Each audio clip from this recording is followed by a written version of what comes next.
Saya tahan tinggi. Gagal kali pertama tidak makna putus asa, kerana Allah benci dengan orang yang berputus asa. Kalau saya mulakan berdagang dengan nama Allah, mohon dengan Allah setiap saat, jangan tinggal temu janji dengan Allah semasa berniaga, dan buat apa yang mengikut tuntutan dan syariat. Insya Allah perdagangan itu dijanjikan hujungnya syurga, hujungnya untung, hujungnya bahagia. Tapi kalau berniaga baliknya setengah mati, migraine tiba-tiba, berbimbang dan ragu yang lebih banyak, maka sekali lagi kita jadi hamba kerja. Oleh itu beri makna dalam apa yang Tuhan buat. Saya bukan sedang berusaha berniaga berjual, saya sedang ibadah. Kalau saya dapat jual satu ubat homeopati ini, bermakna saya sedang membantu seorang pesakit untuk jadi sehat. Sebab itu juallah ubat. Mudah-mudahan Allah izinkan kamu melalui ubat ini kamu akan sembuh. Maka yang menjual, saya sedang ibadah membantu pesakit yang perlukan bantuan. Maka kekuatan ini yang mahu diangkat. Maka beri makna kepada apa yang Tuhan dan buat. Walaupun jual belacan, kalau tak ada sambal belacan, hidangan orang Melayu tidak sempurna. Jual belacan je. Jangan. Kalau orang yang ada jati diri, orang yang ada harga diri, dia tak sakit telinga dengan apa yang orang kata, tapi dia terus memunajat dengan Allah. Ya Allah, berkat belacanku ini, banyakkan anak udang geragau lagi, mudahkah aku dapat bekalan udang geragau. Ya Allah, banyakkan anak udang geragau di sungai-sungai Melaka ini. Ya Allah, mana mungkin putus bekal. Bila dapat untung syukur, alhamdulillah. Hari ini untungnya RM1, mudah-mudahan esok jadi RM2. Terus dan terus hamba Allah bergantung sepenuhnya pada kekuatan yang Allah bagi dan terus menyerah diri. Hasilnya jangan tawakal dulu, usaha dulu, ikhtiar dulu, baru tawakal, baru doa. Mudah-mudahan kita dibantu oleh Allah, kerana perniagaan merupakan satu kejayaan yang sepenuhnya bergantung kepada Allah. Sebab itu siapa yang berniaga dan menjaga Allah, menjaga jawatan sebagai hamba Allah, layak untuk jadi orang kaya. Mudah-mudahan sedikit yang kita kongsikan ini membantu kita menyemak ke dalam diri. Aku layak atau tidak jadi usahawan? Aku sudah jadi hamba Allah atau belum?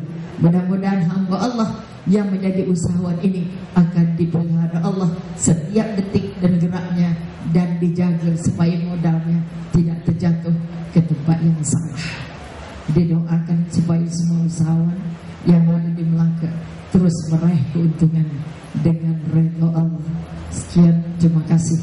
Assalamualaikum warahmatullahi wabarakatuh. Waalaikumsalam warahmatullahi wabarakatuh. Terima kasih kepada Doktor atas penerangan yang saya rasa cukup bersemangat. Hadirin yang berada di bawah yang mungkin dah pejam-pejam celik terus tercelik, alhamdulillah pada malam ini, dengan yang saya yakin dan percaya hadirin semua dah mula bangkit semangat. Balik ni nak fikir jual apa? Kalau fikir jual belacan, nak fikir lagi jual apa pula lepas ni Ustazah. Jadi tanpa meninggalkan masa, saya tertarik dengan komen Ustazah, di mana Ustazah menerangkan perniagaan ini merupakan satu ruang yang cukup baik, ruang yang cukup besar, ruang yang cukup besar untuk kita memperluaskan empayar dakwah kita, insya-Allah. Jadi berbalik kepada empayar dakwah tadi, saya suka untuk merujuk berkenaan dengan tadi dakwah tadi kepada Ustaz Zamihan. Apakah kesan-kesan lain kalau kita ceburkan diri kita dalam bidang keusahawanan? Adakah sekadar menjadi peniaga yang mana buka kedai tutup kedai, ataupun sebenarnya perniagaan ini mampu menyumbang kepada yang lebih daripada itu? Dipersilakan Al-Fadhil Ustaz. Terima kasih Al-Fadhil Pengusi, Datuk-datuk, datin-datin, tuan-tuan, puan-puan hadirin muslimin-muslimat yang dirahmati Allah. Bila menyebut tentang kesan, ada dua kesan sampingan, iaitu kesan positif dan kesan negatif. Kesan positif bila kita melibatkan diri dalam bidang perniagaan dan keusahawanan. Yang pertama, niaga kita itu sebenarnya mengingatkan kita pada Allah. Kita melihat Al-Quran memperagakan pada kita, sebahagian besar para anbiya wal mursalin adalah merupakan usahawan. Nabi Adam AS terlibat dengan industri pertanian dan asas tani, peternakan, Begitu juga Nabi Daud alaihissalam terlibat dengan perindustrian lokal. Nabi kita Muhammad sallallahu alaihi wasallam mula-mulanya di bidang peternakan, kemudiannya beralih kepada bidang perniagaan antarabangsa, import dan ekspor. Jadi semua ini adalah satu manifestasi perniagaan yang mengingatkan kita kepada Allah. Kita baca ayat surah Jum'ah, ya ayyuhalladzina amanu idza nudiya lis-salati min yaumil jum'ati fas'au ila dzikrillahi wa dzarul bai' dzalikum khairul lakum in kuntum ta'lamun. Dan seterusnya. Akhir sekali ujung ayat, qul ma 'indallahi khairun minal lahwi wa minat tijarah wallahu khairur raziqin. Katakanlah wahai Muhammad, anugerah atau balasan kebaikan di sisi Allah itu, kul ma 'indallahi khair, lebih baik, lebih eksklusif, lebih sempurna, minal lahwi wa minat tijarah, daripada hidup sia-sia berangat yang tidak ada matlamat, daripada keuntungan perniagaan sekalipun. Apa yang ada di sisi Allah lebih baik, lebih eksklusif, lebih sempurna untuk kamu manusia. Jadi sepatutnya kita menjadi peniaga, menjadi pengusaha, menjadi pemodal, menjadi pembekal, menjadi penjual, mengingatkan kita pada Allah. Badan kita subsidi, akal kita subsidi, hati kita subsidi. Kecerdikan kita itu hasil daripada subsidi yang dianugerahkan oleh Ilahi. Kita cuma memproses subsidi ini dan membolehkan kita untuk berinteraksi, berniaga, mendapatkan keuntungan. Jadi kalau kita berniaga dalam keadaan lalai, leka, alpa dengan kebendaan dunia, kesan negatif tadi, kita melibatkan diri dengan perniagaan dan keusahawanan dalam keadaan kita melupai Allah. Yang kedua, tuan-puan hadirin muslimin muslimat yang dirahmati Allah, berniaga atau berusaha menjadikan kita seorang yang jujur, kerana kita bertanggungjawab terhadap apa yang kita niagakan. Kita menawarkan barangan, hendaklah barangan berkualiti yang setaraf dengan harga yang ditawarkan, mampu dimanfaat digunakan oleh individu yang lain, sama ada Islam ataupun bukan Islam. Tidak patut kita menawarkan barangan dan perkhidmatan yang mana tak setaraf dengan harga dalam pasaran. Tidak patut. Kita berlaku zalim. Mencari keuntungan dengan adil itu kesan positif dari perniagaan. Mencari keuntungan secara zalim itu kesan negatif dari perniagaan dan keusahawanan. Allah Subhanahu wa taala berfirman, ya ayyuhalladzina amanu la ta'kulu amwalakum bainakum bil batil illa an takuna tijaratan an taradin minkum. Wahai orang-orang yang beriman, janganlah kamu sesekali memakan harta benda kamu dengan cara yang salah, dengan cara yang batil, dengan cara yang zalim. Tak makan pakai, tak pakai guna, tak guna simpan, buat harta anak cucu. Ni kurang sama je tu. Dalam ayat ni sebut makan, Ustaz. Biasanya manusia, dia beli, dia jual, dia sewa, dia pajak, dia gadai, dia urus niaga, dia labur, dia saham, dia simpan. Biasanya makan. Tapi dalam ayat ni sebut makan kerana menurut kebiasaan manusia, bila ada lebih sikit, senang sikit, kaya sikit, mewah sikit, memang tetap makan. Walaupun tidak makan dengan mulut, tetapi melibatkan manfaat-manfaat yang lain. Jadi ayat ini cukup mendalam pengertiannya pada kita. Fokusnya, jangan kamu memakan harta benda di kalangan kamu dengan cara yang salah, dengan cara yang batil.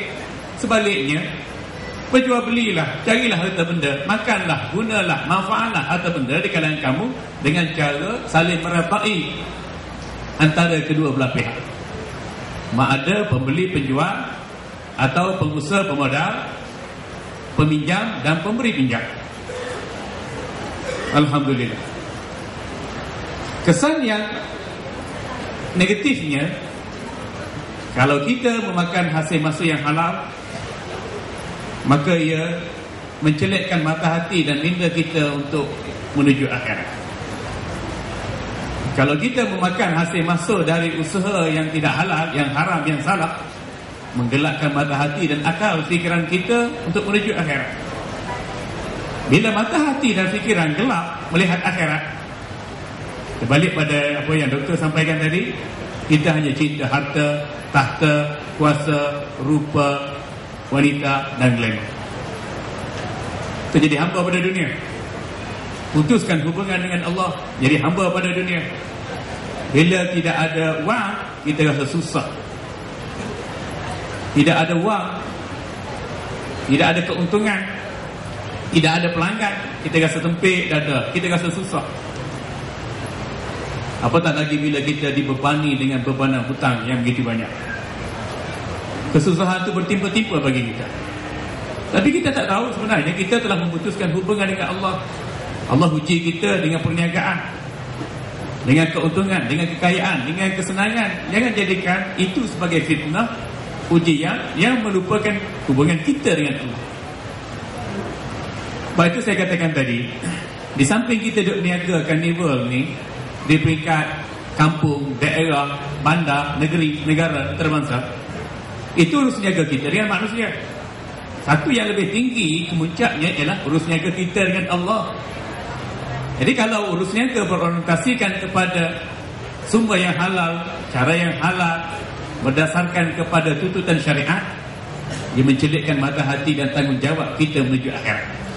Kalau kita bergerumah dengan hasil-hasil yang haram, yang batil, yang zalim, manipulasi, menindas, mengeksploitasi keadaan manusia yang memerlukan barangan dan perkhidmatan yang hanya ditawarkan oleh kita sahaja, menggelapkan mata hati fikiran kita, tak nampak akhirat. Kita nampak dunia, akhir sekali kita tertipu dengan kenikmatan dunia yang sementara.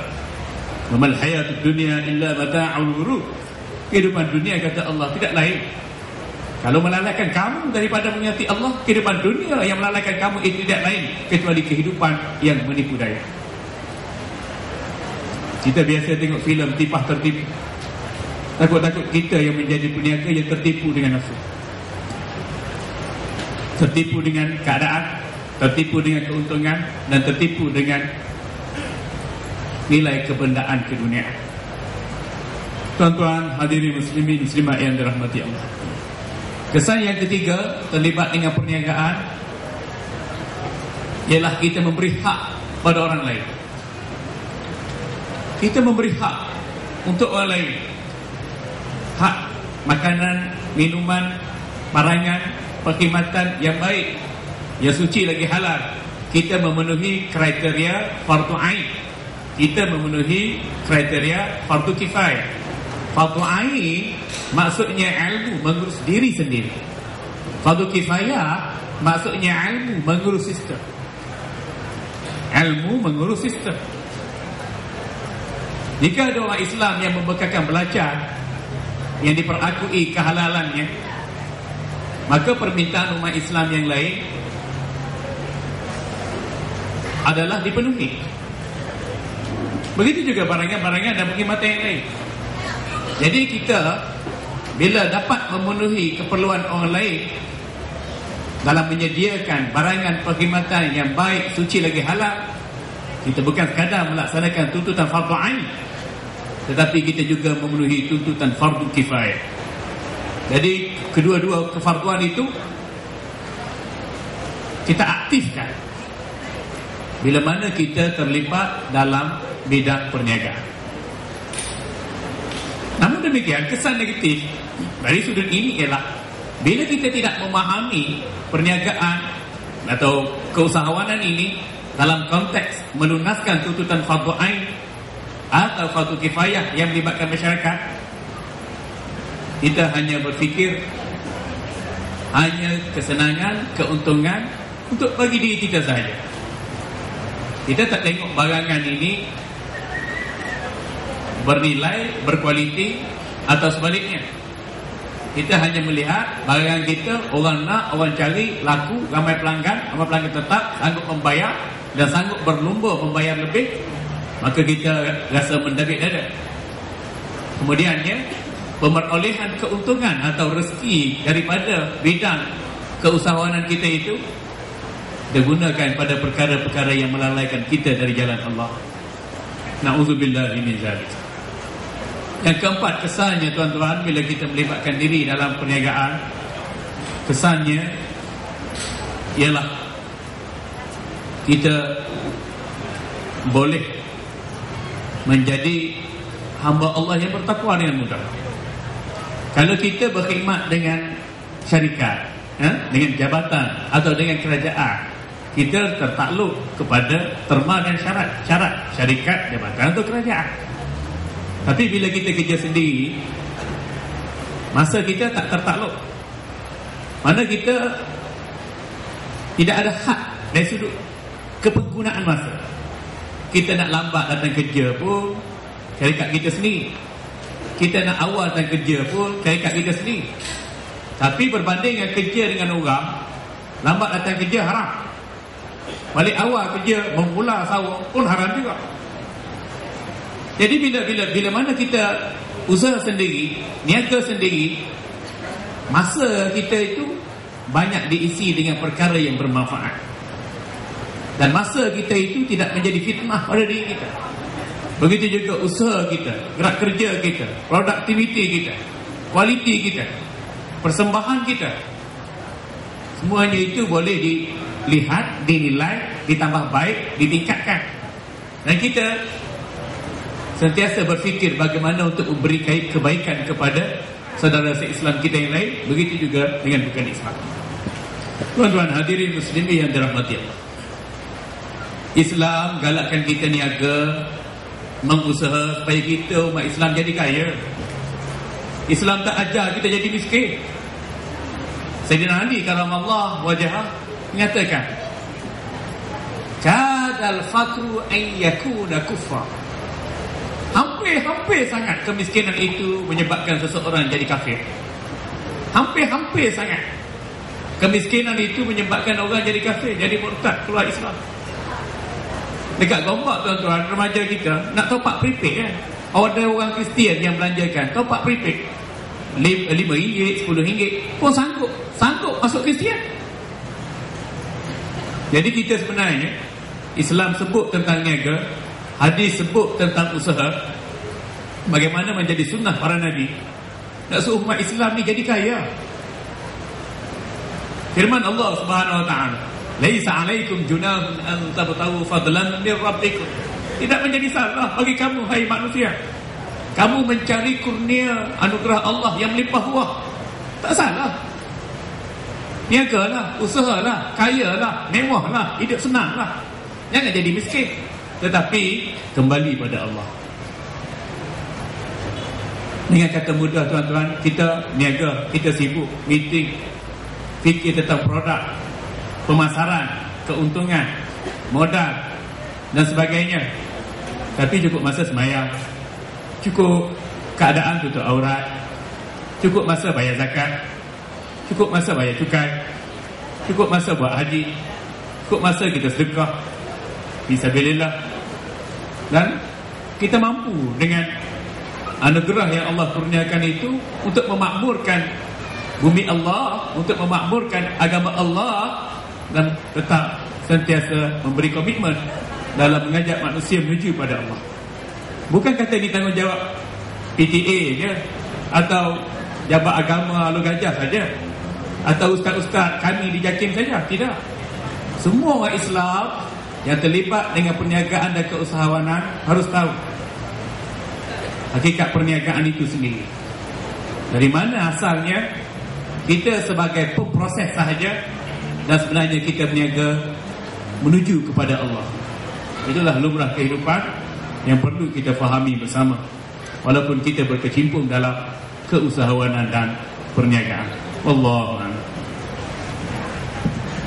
Wallahualam. Terima kasih kepada Fadil Ustaz Samhan atas kupasan yang cukup menarik tadi berkenaan dengan kesan-kesan seseorang itu menceburi bidang keusahawanan. Jadi saya terus kepada pusingan kedua ini, kepada ahli panel kita yang seterusnya, Dr. Rubiah, untuk soalan yang seterusnya. Apakah sebenarnya, ataupun bolehkah Ustazah kongsikan serba sedikit bagaimanakah ataupun apakah ciri-ciri seorang usahawan Muslim yang mana mungkin hadir pada hari ini mencari apa sebenarnya role model ataupun sebenarnya sifat-sifat yang perlu ada dalam diri seseorang daripada kita sendiri untuk menjadi seorang usahawan yang berkualiti, insyaAllah. Kita silakan, insyaAllah. Terima kasih saudara pengurusi, rakan panel, tuan-tuan Def berhormat sekalian. Bercakap tentang bagaimana membangun usahawan setelah 50 lebih tahun kita merdeka, kita belum jumpa ciri-ciri usahawan yang patut dijadikan satu ikon, satu ikutan. Ini menandakan kita sudah tidak lagi banyak melihat kepada fakta yang dibekalkan oleh Allah. Manual perniagaan paling penting, contoh perniagaan paling penting yang dibuat oleh seorang usahawan yang paling berjaya bernama junjungan besar Nabi Muhammad sallallahu alaihi wasallam. Umur 12 mula berniaga, umur 19 sudah jadi CEO. Umur 25 sudah dapat menawan hati pemilik syarikat. Junjungan besar tak sekolah perdagangan. Apa modal pertama karakter yang nak dibangun sebagai seorang usahawan? Junjungan belajar dengan pendidik jadi seorang anak paling susah, anak yatim. Orang yang mula hidupnya susah, dia tahu harga diri. Biar aku miskin harta, jangan aku miskin marwah. Biar aku miskin harta, jangan aku miskin usaha. Biar aku miskin harta, jangan aku miskin semangat. Ini keyakinan yang tertunjang sebagai seorang anak susah. Saya diizinkan Allah anak yatim, nak sekolah pergi noreh getah dulu. Pergi sekolah tak pakai kasut, tak pernah ada duit belanja. Mak saya bisik, kamu jadi anak yatim sebab Allah nak kamu jadi berani dan kamu jadi rajin. Kita Allah bagi susah sebab Allah nak kamu berusaha. Dia tak nak kamu jadi anak malas. Kamu jadi anak yatim supaya kamu esok dengan Nabi dekat, jangan seperti jari telunjuk dengan jari tengah. Ini yang mak saya motivasi. Dia tak sekolah tinggi pun, sekolah zaman Jepun dah 3 je. Tapi dia melihat dunia ini sangat jauh. Walaupun kamu anak yatim, kamu tidak ada sebab untuk tidak berjaya. Mak doa kamu jadi orang kaya, mak doa kamu jadi anak bertuah. Itu 2 perkataan. Mak saya latah. Kalau marah sangat, anak bertuah. Itu marah sangat tu. Kalau dia latah je, anak mak kaya. Ini 2 ungkapan yang saya tak boleh lupa dengan mak saya. Sebab itu bagaimana nak membentuk seorang usahawan atau ahli perniagaan yang Muslim? Tidak ada contoh lain. Apa sasiah, apa karakter, apa perangai Rasulullah. Tak ada pening kepala dah. Tapi kita pergi semak manual yang orang lain bagi. Sedangkan manual orang lain itu pun asasnya dari Islam. Sebab itu dia bagi tahu, kamu kalau nak jadi ahli perniagaan, kamu nak jadi usahawan, pertama kamu layakkan diri kamu jadi hamba Allah dulu. Bila jadi hamba Allah, kamu cinta Allah dari semua yang ada. Bila kamu hamba Allah, kamu cinta Rasulullah, cinta sepenuhnya. Wa atiullah wa atiur rasul wa ulil amri minkum. Nombor 3. Bagaimana saya mak balik, aku rasa jauh ke dekat dengan Allah. Aku rasa aku cinta Allah ke cinta Rasulullah. Kalau cinta isteri lebih banyak ke cinta Rasulullah, mana mungkin jadi usahawan. Nah, sebab itu kita nak bangun balik kekuatan. Junjungan besar tak ada modal, tetapi modal pertama junjungan besar ada sasiah, karakter kata orang sekarang, personality. Umur 18 sudah dapat Al-Amin, manusia paling terpercaya. Padahal yang bagi dia itu bukan orang Islam. Padahal yang bagi dia belum Islam. Dia pun belum dapat hidayah jadi Rasul. Makanya ikutlah peta modal manual yang Allah bagi. Kalau kereta Proton, maka pakai manual Proton. Kalau kereta Angsa, pakailah manual Angsa. Mana boleh kata wak segan nak pakai manual Proton. Kita dah. Kita ikut manual yang bukan Allah bagi. Sebab itu tipu belit permainan perniagaan. Kalau tak bohong mana boleh berniaga. Kalau tak goreng sikit mana boleh, kalau tak kipas sikit macam mana, kalau tak rasuah sikit, counter, on the table, whatever table lah. Mana boleh berniaga, mana ada orang berniaga luruh dia, mana ada. Itu bermakna dia tak kenal Rasulullah. Sebab itu belajar berniaga bagaimana karakter. Pertama bina karakter. Kita modal ada, tetapi modalnya lesap sebab karakter tak terbangun. Sebab itu jadi orang paling jujur dengan diri, paling jujur dengan isteri, paling jujur dengan Allah, paling jujur dengan Rasulullah. Karena kamu tidak akan jumpa Allah tak bercinta Rasulullah. Kamu tidak akan merasa cinta Allah kalau belum mencintai Rasulullah. Sebab itu Rasulullah itu contoh terbaik dalam apa bidang pun. Apa ilmu Rasulullah tak ada. Sebab ya Allah, manusia yang diutus jadi contoh. Tapi kita pakai wa asyhadu anna Muhammadar Rasulullah tak masuk dalam kepala. Kat sini je. Mana mungkin jadi orang paling jujur. Orang jujur tak payah tulis label kat sini jujur. Tengok muka pun tahu. Nampak pengurus sini orangnya jujur. Jujur tak? InsyaAllah baik tak? Pengurus sini baik tak Ustaz? Baik. Tapi baik-baik kata orang Melayu. Tak sakit kepala. Kita takut dengan baik. Dia nampak je baik. Tak tahu lagi. Belum tahu. Kalau itu baru dia goda dengan duit. Dia kata nak. Tapi dia goda dengan wanita. Belum tahu. Kita buruk sangka tinggi. Itu meniaga. Itu sebab dekat dengan YB. Tidak tak dapat kontrak tu dah. Tak letih kita. Dia tu Sanu bin Zanu. Anak Sanu bin Zanu. Anak itu dengan anak ini. Sebab itu dapat. Kita capek. Dalam istilah Rasulullah begitu. Bila kamu ikhtiar jadi hamba Allah, jadi Rasulullah, Allah buka selebar-lebarnya rezeki untuk kamu. Sebab itu benda yang pertama rasa jujur sejujur-jujurnya. Lidah yang lurus itu tidak dilihat hanya pada lidah. Lidah yang lurus itu dilihat pada otaknya. Otaknya berfikir lurus ke tak? Setelah otaknya lurus, dia tengok hatinya. Hatinya lurus atau tidak?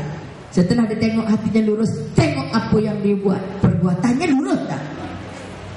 Sebab kita nak lurus pun tak lepas. Apalagi nak amanah. Ya Allah, di masjid hilang, duit surau hilang, duit anak yatim hilang, duit zakat hilang, duit tabung haji hilang. Banyak no yang hilang